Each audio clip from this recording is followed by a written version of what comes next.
Xuân nó nói mấy chú rồi chỉnh xuống thôi. Dạ. Một. Dạ. Tại vì mình xả cái đợt này là cái ST25 đúng không? Dạ đúng rồi. Dạ. Dạ. Ở T25 thì 12. Dạ. Tôi thì 6 hai mấy, cậu kia một chủ nữa là 3 2 rưỡi. Dạ. Dạ. Mà cậu xả rồi lên hơi xám đi rồi. Dạ. Bị đất nó đất gò. Dạ. Mà để trễ đó thì không có nước. Dạ. Còn tôi ở đây thì làm đất rồi bơm nước vô. Dạ. Giữ đó. Dạ. Hãy lú cái gò nào thì bơm vô thêm để chờ ngày nay xả. Ồ. Bị mình đường nước của mình là chủ động bơm nước với kinh lên. Nhưng mà trước giờ chú Hai có làm cái gạo sạch này chưa chú Hai? Làm thì tôi làm cái mức độ gạo an toàn làm cho công ty Highland. Nó cấm những cái gì đó thì tụi tôi tránh những thứ đó ra hết. Dạ. Làm từ xưa nay chưa bị Highland nó rầy rà gì hết. Dạ. Công ty đó của nước của ở Long An. Của Long An nhưng mà nó xuất đi châu Âu. Châu Âu không á. Nó xuất đi châu Âu. Dạ. Nó làm nó cũng hay lắm á chú ạ. Có những vùng á, thì nó cấm cái này. Dạ. Mà có những vùng khác thì nó cho làm. Do nó xuất đi cái nước nào đó. Dạ. Người ta cấm cái gì, tùy cái thị trường người ta cấm cái gì. Dạ. Thì nó không cho mình xịt cái đó. Ồ. Dạ. Nó không cho mình sử dụng những cái hoạt chất đó thì mình tránh nó ra. Dạ. Thì tôi làm với Highland làm cái lúa an toàn này là năm nay nữa đâu 8 vụ. 8 vụ. 4 năm, 4 năm, 5 năm rồi. 1 năm làm 2 vụ hả? Năm 2 vụ. Dạ, dạ.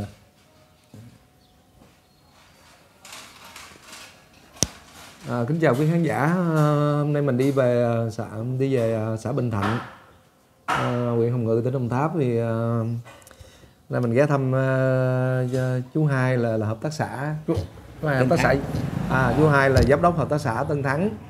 Thì cũng kính thưa quý khán giả là sắp tới đây thì với cái sự hỗ trợ của chính quyền địa phương ở thành phố Hồng Ngự thì hy vọng rằng là mình đang tìm kiếm các cái đối tác giống như chú Hai để hợp tác sản xuất cái hạt gạo an toàn, hay là mình gọi là hạt gạo sạch đó. Thật ra thì tiến tới xa hơn nữa là làm cái cố gắng sẽ làm cái hạt lúa, hạt gạo hữu cơ, nhưng mà cái đó chắc còn xa.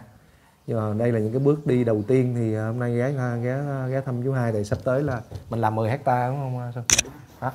Thì sắp tới sẽ làm thí điểm 10 hectare cho cái một vụ đầu tiên. Nếu thành công thì sẽ nhân rộng ra, hy vọng là sẽ có nhiều sản phẩm lúa gạo sạch và an toàn từ Hồng Ngự, Đồng Tháp về với bà con các tỉnh thành trên khắp cả nước. Rồi vỗ tay rồi á. Đẹp trai rồi thoải mái đó. Giống như hướng dẫn viên du lịch. Chú Hai nơi đây được nhiêu chú Hai? Mới có 71 gần 72 Rồi 71 gần 72 hả? Ôi chú nhìn chú Hai trẻ hơn ông anh con á. Có ông anh đi cùng ông 63 mà thấy ông lụm cùng quá trời quá đất luôn. Sinh năm 1940. Sơn già thôi. Dạo trước thì còn thấy còn trẻ hơn nữa. Dạ. Tại sao chứ? Dạo trước là thứ nhất là lúc đó tuổi mình còn nhỏ. Cái thứ hai lúc đó mình cũng còn làm việc. Dạ. Nó cũng còn bóng bẩy lắm. Dạ. Chứ nó không phải như vậy. Dạ. Rồi bây giờ tại mình vô đồng ruộng rồi. Dạ. Thím hai mới đây bà mới đi ra đây. Dạ. Năm nay bà cũng 6 mấy, sinh năm 1956. Dạ. Nhỏ hơn 7 tuổi. Trời, chú Hai 71 rồi. Chú Hai đó là nguyên phó chủ tịch huyện. Ồ. Huyện Tân Hồng. Huyện Tân Hồng. Nhưng mà đây vẫn thuộc Hồng Ngự đúng không? Tân Hồng. Bên đây Tân Hồng, bên kia bên đó bên đây là Tân Hồng, bên đây là Tân Hồng. Rồi đây thì của địa bàn Tân Hồng, nhưng mà ruộng bên kia là của thành phố Hồng Ngự. Vậy là lát nữa mình đi qua cái con rạch này đúng không? Dạ. Chút nữa mình có chiếc phà. Dạ. Thiệt ra thì cũng báo chú làm cái này là nhờ cái sự giúp đỡ của chỗ chú Xuân, phòng kinh tế của thành phố Hồng Ngự. Dạ. Chứ tôi là lãnh giống đồ của Highland đem về chắc tại đây. Dạ. Phải không? Dạ. Thế rồi mình bỏ ngang, mình làm giám đốc của hợp tác xã, mình bỏ ngang người ta thì thấy nó quá kỳ. Dạ. Xuân này điện Dạ. báo thôi là muốn làm thử nghiệm cái này. Dạ. Mà thật ra thì cái này nó cũng mới đối với cái vùng này. Dạ. Nhưng nó được hơn cái nàng hoa lúc đầu á, là cái tiếng thơm của nó đó. Dạ. Nó vang lên rồi. Phải không? Nó Dạ. ngon á, được vang lên cả nước rồi. Dạ. Dạ. Thành ra mình hy vọng á là dễ bán. Dạ. Còn hồi trước cái làm cái nàng hoa năm đầu tiên tôi làm á, có 2 ha thôi mà tôi bán không có được. Lái nó không có mua, lúc đó chưa có công ty. Dạ. Chưa có công ty Highland. Dạ. Đó, thành ra cũng ngán ngại, nhưng mà qua cái nắm bắt cái thị trường đó thì thôi chú Xuân nói thôi làm. Tôi nói thôi làm. Dạ. Highland cũng đồng ý. Ủa cái nàng hoa mình làm năm nào ta? Liên tục luôn, 4-5 năm nay rồi. 4-5 năm rồi. Thành ra thật sự mà nói ngay lúc làm đó Dạ. thì tôi cũng có nhiều cái phương án dữ lắm. Cũng có kẻ sợ luôn nữa. Tôi nói thôi không đến đổi, thôi cứ làm, cứ mạnh dạn làm. Dạ. Dạ. Đó. Mà làm cái này đó thì như chú nói nãy, từ cái an toàn mà mình cũng phải có từng bước để đi đến cái hữu cơ. Dạ. Dạ. Mà nếu mình không làm hữu cơ thì sau này dân mình chết. Dạ.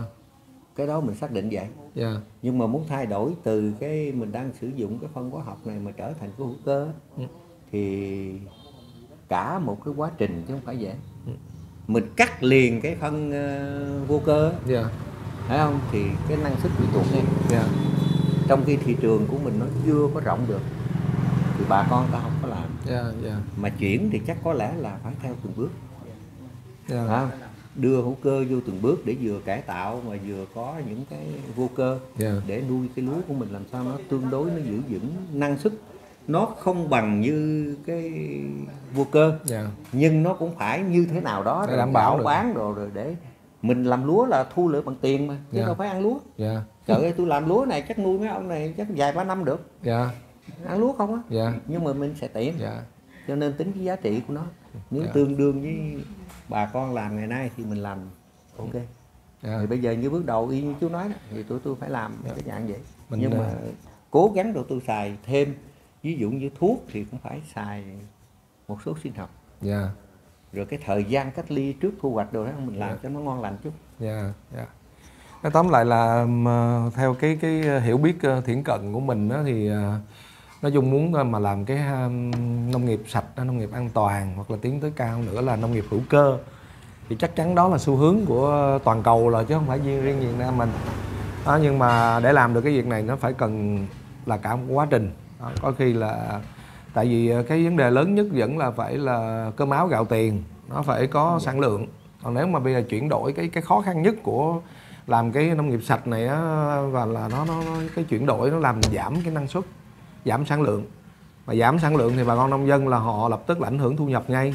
Đúng rồi. Mà ảnh hưởng thu nhập mà cái nhà đầu tư không có bù được cho cái phần thu nhập từ cái sản lượng đó là đứt. Đúng không chú? Đúng rồi. Đó, cho nên là mình phải chuyển đổi từ từ. Đó, thì mình cũng hy vọng rằng với một cái số cái đóng góp nhỏ nhoi của mình thì nhất là mình đang hướng tới tìm kiếm những cái sản phẩm sạch. Đó, sản phẩm sạch và an toàn, rồi tiến cao nữa là hữu cơ. Nhưng mà thôi đó là một cái đoạn đường dài, nhưng mà cái trước mắt là làm sao mà hợp tác được với những cái đơn vị hợp tác xã giống như chú Hai nè, rồi có cái sự hỗ trợ của anh bên chính quyền địa phương để từng bước, và đương nhiên là phải hỗ trợ đó. Cái xương chút. Dạ, để đảm bảo rằng là mình không có, bà con không bị ảnh hưởng thu nhập. Nói như chú Hai nói vui thôi là gạo là giờ làm lúa chẳng lẽ mình đâu có ăn lúa được đó. Mà lúa thì phải có nước mắm, nước tương nữa. Mà nước mắm, nước tương mà nước mắm Nhĩ Cá Linh là 195.000 chai, mắc lắm. Cho nên là dạ. Chứ còn mấy này ăn nhiêu gạo đâu, ngày ăn chừng 2 kg chứ mấy đó. Nhưng mà có khi tôi lấy cho ông tôi mua nước mắm của ông á. Nước mắm ở đây thiếu nhiều lắm. Dạ. Ủa có nước mắm không? Đem chú liền. Gửi chú. Mai mốt chỉ cần cơm ít T25 chan. Chan nước mắm rồi. Không? Dạ. Ngay lúc đầu làm đó dạ. thì cũng không dám vận động. Dạ.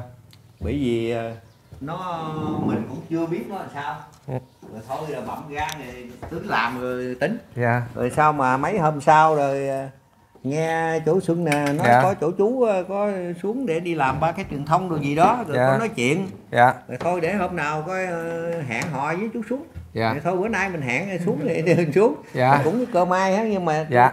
hy vọng là kết duyên được nha. Dạ không có hy vọng là chú làm đó, liều luôn. vậy đó. Dạ. Làm liều ăn nhiều. Dạ nói đùa chứ Chú quyết Tài tâm. nè, Dạ. Bộ trưởng Bộ Nông nghiệp của xã. Bộ trưởng Bộ bộ trưởng hai bộ nữa. Bộ Nông nghiệp với Bộ Tài nguyên cũng là thành viên hội đồng quản trị của hợp tác xã. Dạ. Ồ. Hợp tác xã mình được bao nhiêu hộ? Xã viên thì trên 50 à. Dạ dạ dạ. Rồi cái vùng này thì trên nguyên cái khu này nói dân thì mang 2 chai mỗi biếu mỗi chú một chai. trên gần 200 hộ. Nhưng mà Dạ. mình làm nó chưa được nhiều. Nói vậy chứ cái mới rồi cái suy nghĩ của người ta, cái hợp tác xã ngày xưa rồi mà Dạ, dạ, có đúng tuyên rồi. truyền. Dạ. Thì thôi lần này cứ nhảy vô làm để rồi không thẳng từng bước rồi Dạ. mình làm được cái gì đó. Chứ là mà mới thành lập nó ít. Dạ. Rồi năm nay thì cũng tăng thêm được gần cả chục xí nữa. Dạ, nhiều xí. Nhưng ở đây là khoảng 200 hộ, nhưng mà bao nhiêu hộ là vô hợp tác xã này? Thì đó tôi mới nói đó. 50 hộ thôi chú. Dạ. Dạ. Tại vì người ta nghĩ hợp tác xã nó giống như hợp tác xã thời bao cấp á, Dạ. nên là họ sợ thôi, chứ còn bây giờ hợp tác xã bây giờ là chắc chắn là sẽ tốt hơn rất là nhiều, nhưng mà họ tại vì hợp tác xã giờ là hợp tác với lại bên ngoài đó, hợp tác xã là chịu hợp tác với lại các đơn vị bên ngoài thì mình nghĩ chắc chắn là sẽ đi rất là nhanh, có sự hợp lực cái bên ngoài mới nhanh được ha chú ha. Đúng rồi. Dạ.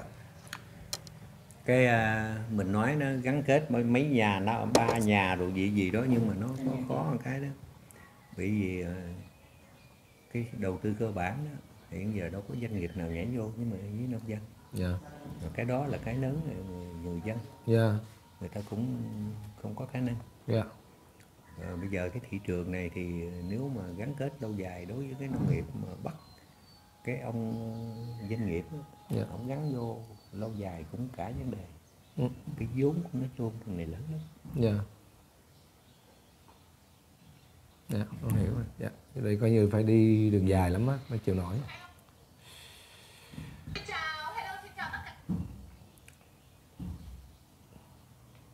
Dạ, nói tóm lại là trước giờ cũng có người ra vô nhưng mà cũng không ai đi dài được hết.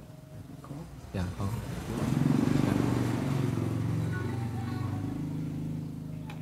Bây giờ cái cảnh của các cái hợp tác xã, kể cả các cái hợp tác xã lớn, mình nói vậy chứ nó cũng có nhiều cái nó trục trặc, không phải không? Dạ, dạ. Ví dụ như cái tăng cường thì cũng tăng Tăng cường, hợp tác xã tăng cường. trời ơi, quy mô nó cũng lớn chứ, cơ sở vật chất cũng khá lắm. Nhà nước cũng đưa vô đó cũng nhiều, nhưng mà từ hồi năm 2017 tới giờ bắt đầu êm. Anh bị từ 2017 cái anh làm thinh cứ thanh toán nó lại, rồi tới 2018 đẩy cái nữa tới giờ em Dạ. nó cũng có. Vì vậy cái năng lực quản lý, Dạ. cái bộ máy quản lý của hợp tác xã Dạ. Khó hả chú hả? Khó chứ. Khó. Mà nếu nói nó theo luật lệ thì nó là như một doanh nghiệp, nhưng mà ngặt nổi doanh nghiệp này doanh nghiệp của mấy ông nông dân. Cái tư duy nó cũng khó, tư duy cũ cũng nhiều. Nó phải còn gắn với cái địa phương. Dạ. Còn mình chánh tông một cái doanh nghiệp đó thì mình làm cái gì đó được, mình ủng hộ địa phương là Dạ. cái chuyện đó nó khác. Dạ. Còn này gắn phục vụ cái nhiệm vụ chính trị của địa phương. Dạ. Mà địa phương bây giờ cái của mình đây là nền nông nghiệp thì phải gắn cái gì đó. Dạ. Ngay bản thân tụi tôi hiện giờ đang đi làm cái dịch vụ phân bón thôi. Dạ. Mà tôi mua tận gốc á, tất nhiên là bà con phải trả tiền mặt. Tôi mua về tôi không có cộng lãi gì hết. Dạ. Giao lại cho bà con ai đăng ký nhiêu thì đưa cho y nguyên cái giá mình nhập kho. Dạ. Mà nhập kho lại là mình cũng không có tốn tiền lưu kho, không gì hết. Dạ. Chuyên chở bà con luôn. Xe anh chở đây, anh giao tôi, vậy là bà con tôi lấy. Dạ. Vậy mà phát triển ra muốn cho nó cái lượng nó lớn nữa cũng chưa được. Nó Ừ. quen. Cái đó là cái thứ nhất, nó quen ta xài bắt cái phân gì đó mà mình mua trực tiếp của nhà máy. Dạ. Còn họ không mua qua đại lý. Ừ. Đó là cái thứ hai là cái đồng tiền, cái vốn tiền mặt để họ mua vật tư là cả chuyện khó của người nông dân. Đó. Rồi họ gắn kết với cái ông đại lý này nhiều năm rồi. Gần Tết ông cho tôi mượn 1 triệu 2 triệu Tết, tôi kẹt tiền gì đó, đám cưới cũng ở đây. Thành ra họ không muốn buông ông này. Buông ông này là chút nữa mấy cái chuyện đó họ làm không được. Nó khó cho người nông dân cái đó.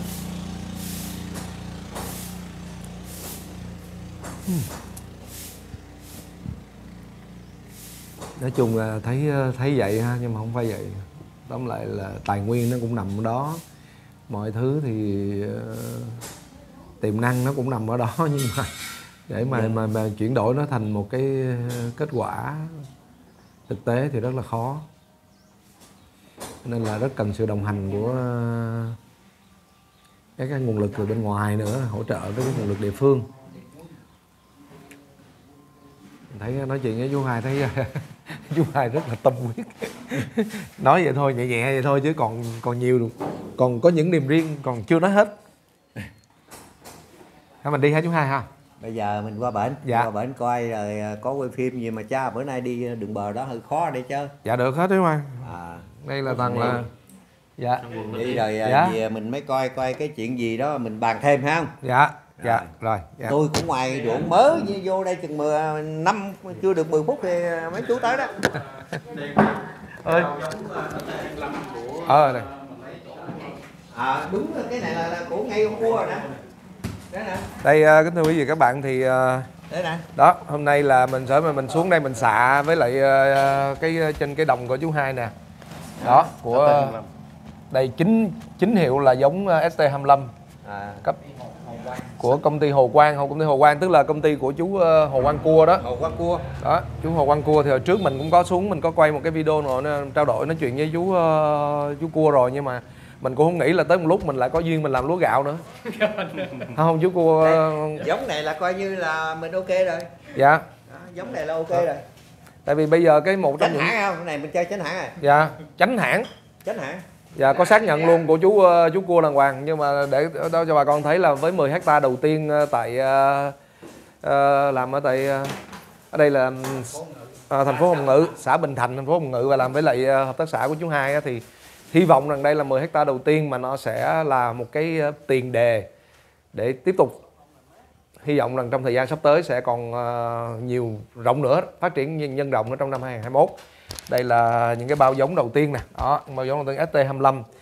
Bà con cô bác rất là sợ, tại vì bây giờ ST25 là trên ở ngoài thị trường là pha trộn tùm lum hết. Đúng rồi. Đó. Và chính vì vậy cho nên là phải tìm những cái đối tác giống như chú Hai rất là uy tín để đảm bảo rằng là giống xuống là chính hãng 100%. Sau đó mình thu hoạch lên là trong cái đoạn tới lúc mà mình ra thành phẩm xay sát rồi ra tới thành phẩm là không có một sự pha tạp nào, nếu pha tạp là chết luôn.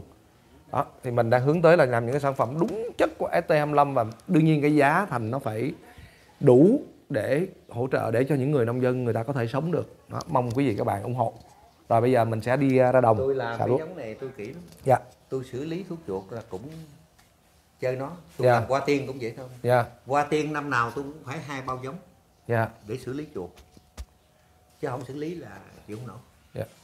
Tức là sao xử lý cái di động mà chơi toàn là giống chánh hãng không à. Dạ. Nhưng mà chuột nó ăn cái mạ con, cái mạ con thì xả xuống, xả ngoài đồng, phải cho nó ăn trước. Ồ. Rồi bây giờ mình đi ha. Dạ. Đi sao? Đi bạn. Đi 3 giờ đó. Đi. Rồi thôi bây giờ mời quý vị các bạn cùng theo cameraman đi xạ nha. ST25 đàng hoàng nhé. Hy vọng sẽ có những hạt gạo sạch, hạt gạo an toàn từ Bình Thạnh, Hồng Ngự, Đồng Tháp về với bà con thành phố nha. Rồi xin chào tạm biệt, đón xem video tiếp theo.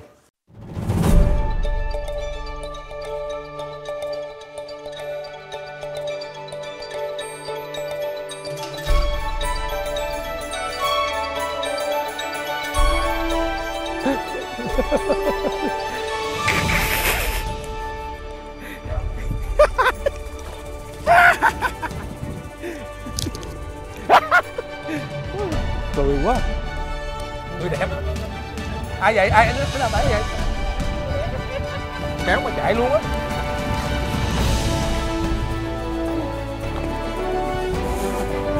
Trời ơi, ông chạy nhanh xuống á nó đỡ.